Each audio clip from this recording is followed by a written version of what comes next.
ఆనాడు వైఎస్ఆర్ ఉన్నప్పుడే శ్రీధర్ బాబు గారు మంత్రిగా ఉన్నప్పుడు ఇందిరమ్మ ఇండ్ల పేరు మీద తండాలలో గూడాలలో మారుమూల పల్లెల్లో బీసీల కాలనీలలో అడిగిన వాళ్ళందరికీ 25 లక్షల ఇందిరమ్మ ఇండ్లు ఇచ్చి ప్రతి పేదవాడికి సొంత ఇంటి కలను ఆనాడు ఇందిరమ్మ రాజ్యంలో నెరవేర్చిన దానికి ప్రత్యక్ష సాక్షి వెడమ బొజ్జు.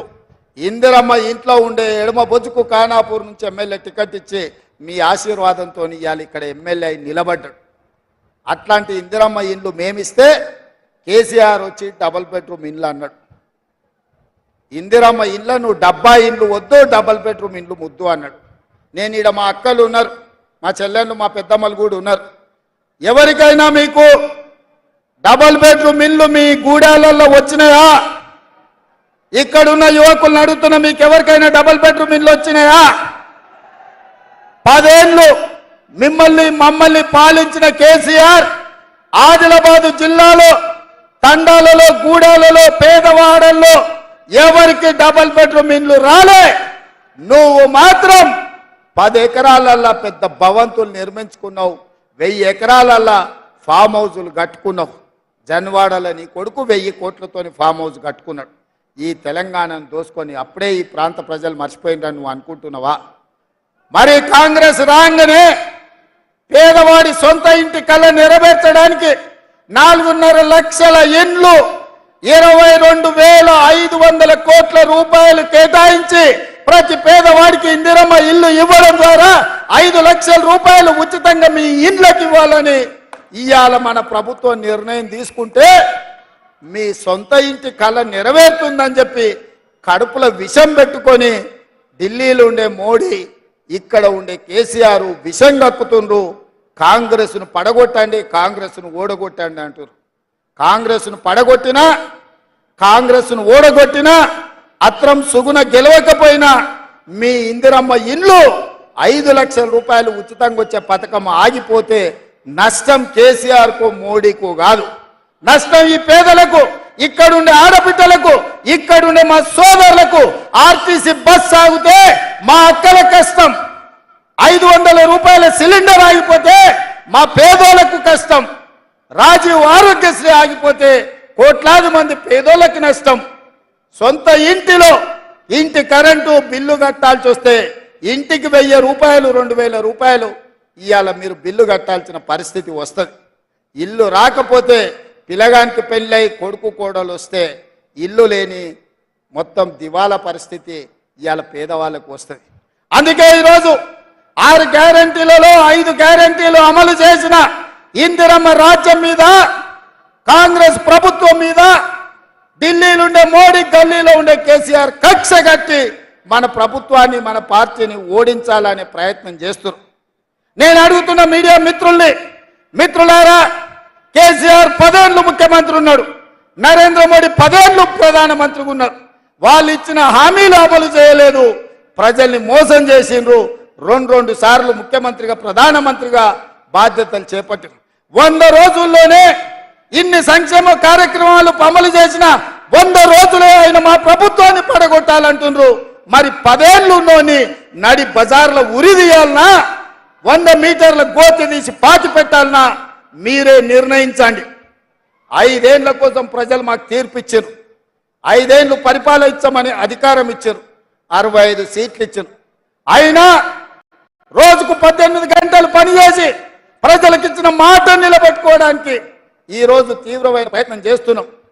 ప్రభుత్వ ఉద్యోగాలు, తెలంగాణ ఉద్యమం అంటేనే నీళ్లు నిధులు నియామకాలు. 10 ఏళ్ళ నుండి ఆ సన్నాసి ఉద్యోగాలు ఇవ్వకపోతే మా ప్రభుత్వం వచ్చిన 3 నెలల్లో 30,000 ఉద్యోగాలు మేము ఇచ్చి నిరుద్యోగ యువకులకు మేము ఇవాళ ప్రభుత్వ ఉద్యోగం ఇచ్చినాం. మేము వాళ్ళ ఇంటికి నియామక పత్రాలు పంపిస్తే ఇచ్చిండ్రో ఇయ్యలేదో అని కేసీఆర్ బీజేపీ వాళ్ళు అబద్ధాలు చెప్తారని ఎల్బీ స్టేడియం పిలిపించి 30,000 కుటుంబాలకు నియామక పత్రాలు అందించి వాళ్ళ కళ్ళల్లో ఆనందం చూసి 30,000 ఉద్యోగాలు ఇచ్చిన మా ప్రభుత్వాన్ని పడగొట్టాలంటే నిరుద్యోగ యువకులు చూసుకుంటూ ఉంటారా అని నేను అడుగుతున్నా. ఇదే కాదు, 60 ఏళ్ల నుంచి బీసీ జనాభా లెక్కలు వేయమంటే లెక్కలు వేయలేదు, నిధులు ఇవ్వమంటే నిధులు ఇవ్వలేదు. కానీ మా ప్రభుత్వం వచ్చిన ఎంబడే మంత్రివర్గ తీర్మానం చేసింది, శాసనసభలో ఆమోదం చేసింది. ఇవాళ బీసీల జనాభాలు లెక్కలు కట్టి వాళ్ళు ఎంత శాతం ఉంటే అంత శాతం నిధులు వాళ్ళకి ఇవ్వాలని ఇవాళ మా ప్రభుత్వం నిర్ణయం తీసుకున్నది. బలహీన వర్గాల బతుకుల్లో కొంత వెలుగులు నింపాలని అభివృద్ధి పదం వైపు వాళ్ళని నడిపించాలని ప్రయత్నం చేస్తుంటే బీసీల లెక్కలు తెలిస్తే బీసీలకు నిధులు ఇస్తే రాజ్యాధికారంలో వాళ్ళు వాటా అడుగుతారని ఇవాళ ఇక్కడుండే కేసీఆర్ అక్కడుండే నరేంద్ర మోడీ కుట్ర చేసి కాంగ్రెస్ పార్టీని దొంగ దెబ్బ తీయాలని ఆలోచన చేస్తారు. అందుకే మిత్రులారా, మీరు మోడీకి ఓటేసినా కేసీఆర్కి ఓటేసినా ఒక్కటే, వీళ్ళిద్దరు ఒక్కటే తోడు దొంగలు. ఈ తోడు దొంగలలో ఒక దొంగను డిసెంబర్ నాడు బండకేసి కొట్టిర్రు, రెండో దొంగను వచ్చే నెల మీరు గోడకేసి కొట్టాలి.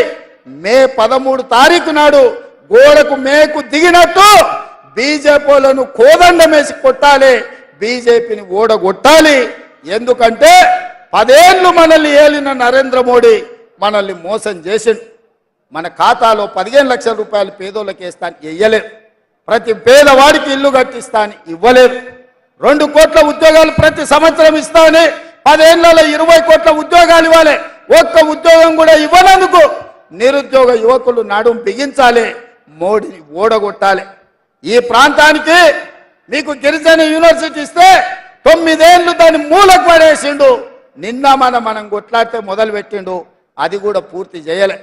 బయ్యారం ఉక్కు కర్మాగారాన్ని కట్టలేదు, కాజీపేటలో రైల్వే కోచ్ ఫ్యాక్టరీ ఇవ్వలేదు, IIIT ఇచ్చిన దాన్ని రద్దు చేసిండు. IIITతో పాటు ITIR కారిడారు, IIM కాలేజీలు ఏవి కూడా తెలంగాణకు ఇవ్వలేదు. గుజరాత్ మాత్రం బుల్లెట్ ట్రైన్ తీసుకుపోయిండు, సబర్మతి రివర్ ఫ్రంట్ తీసుకుపోయిండు. ఇవాళ అక్కడ కావాల్సిన నిధులన్నీ తీసుకెళ్తున్నాడు, గిఫ్ట్ సిటీలు కట్టుకున్నాడు. ప్రధానమంత్రిగా అందరినీ సమానంగా చూడాల్సిన బాధ్యత నరేంద్ర మోడీ మీద ఉంది.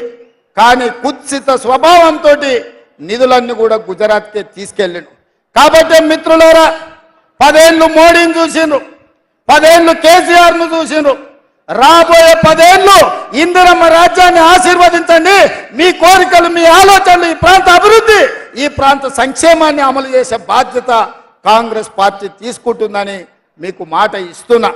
అందుకే ఈరోజు ఒక టీచర్గా సామాన్యురాల్ని, ప్రజలలో ఉన్న అత్రం సుగుణను కాంగ్రెస్ పార్టీ అభ్యర్థిగా ఈ పార్లమెంట్ ఎన్నికల్లో నిలబెట్టింది. మీరు అత్రం సక్కును చూసిండ్రు, నగేష్ను చూసిండ్రు. వాళ్ళు ఎవరు కొత్తోళ్ళు కాదు, పాతోళ్ళే. వాళ్ళ పనితనం మీకు తెలుసు. మంచోడు అని మంచం ఎక్కిస్తే మంచం అంతా పాడు చేసిండంటే వెనకటికి వాడు అత్రం సక్కులా అంటాడు. ఇక నగేష్ గురించి నేను చెప్పాల్సిన పని లేదు. బుద్ధిమంతుడని సర్ది కడితేనంట బొడ్రాయి కానీ ఫోన్ చేసి మళ్ళీ ఇంటికి వచ్చి బోర్లో వండుకున్నాడంట. నగేష్ ఎమ్మెల్యేగా, మంత్రిగా, ఎంపీగా అన్ని పనులు చేసిండు, మీ అందరూ చూసినోడే. వాళ్ళెవరు తక్కువ కాదు. కేసీఆర్ దొరెంతనో మా గిరిజన దొరలు, ఆదివాసీ నీళ్ళు కూడా దొరలే. 11 వరకు కిందికి రాడంట నగేష్. మావాడు చెప్తుండే, చేయి కలిపితే ఎంబడే దస్తి పెట్టి తుడుస్తాడంట పేదోని చేయి కలిపితే. ఎందుక ఈ దొరలు మనకు అవసరమా? అక్కడ ఫామ్ హౌస్లు ఉండే దొరలైనా, ఇక్కడ ఆదిలాబాద్లో ఉండే దొరలైనా, ఈ దొరలతో మనకేం పని ఉంది? అందుకే మిత్రులారా, మా అక్కలకు ముఖ్యంగా మీలో ఉండే ఒక ఆడబిడ్డకు అవకాశం వచ్చింది. ఇంటైనా ఏం చెప్పినా వినకండి. సాయంత్రం హాఫ్ ఫుల్లో ఆయన వేసి వచ్చి ఓటేయండి అంటే కూడా ఆయన చెప్పినప్పుడు సరే నుండి బూతులకు పోయినాక మీ ఆడబిడ్డ కోటేయండి. ఎందుకంటే ఆడబిడ్డలకు అవకాశాలు వచ్చేదే తక్కువ. సీతక్కనిస్తే గెలిపిస్తే ఎట్లయితే మంత్రిని చేసినామో ఇవాళ రాష్ట్రానికి సీతక్క నాయకత్వం వహిస్తుందో రేపు అత్రం సుగుణను కూడా గెలిపించండి. రాష్ట్ర స్థాయిలో, దేశ స్థాయిలో ఒక మంచి గుర్తింపు, గౌరవం మహిళలకు వస్తుంది. మహిళలకు ఇస్తే ఓడిపోతారంటే రేపు మీ పిల్లలకు కానీ ఆడబిడ్డలకు కానీ అవకాశాలు రావు. అందుకే మా అక్కలందరికీ విజ్ఞప్తి చేస్తున్నా, ఈ ఆడబిడ్డను ఆశీర్వదించండి. మీలో ఒకరు మీ పేదింటి ఆడబిడ్డ, ఈ ఆడబిడ్డను గెలిపించాల్సిందిగా మీ అందరిని కోరుకుంటూ మీ దగ్గర సెలవు తీసుకుంటున్నా. మీరందరు సిద్ధమేనా? ఏమంటలేరు? అప్పటి నుంచి చాలా జోరు చూపిస్తారు కదా. సిద్ధమేనా? ఆదిలాబాద్ రెడీనా?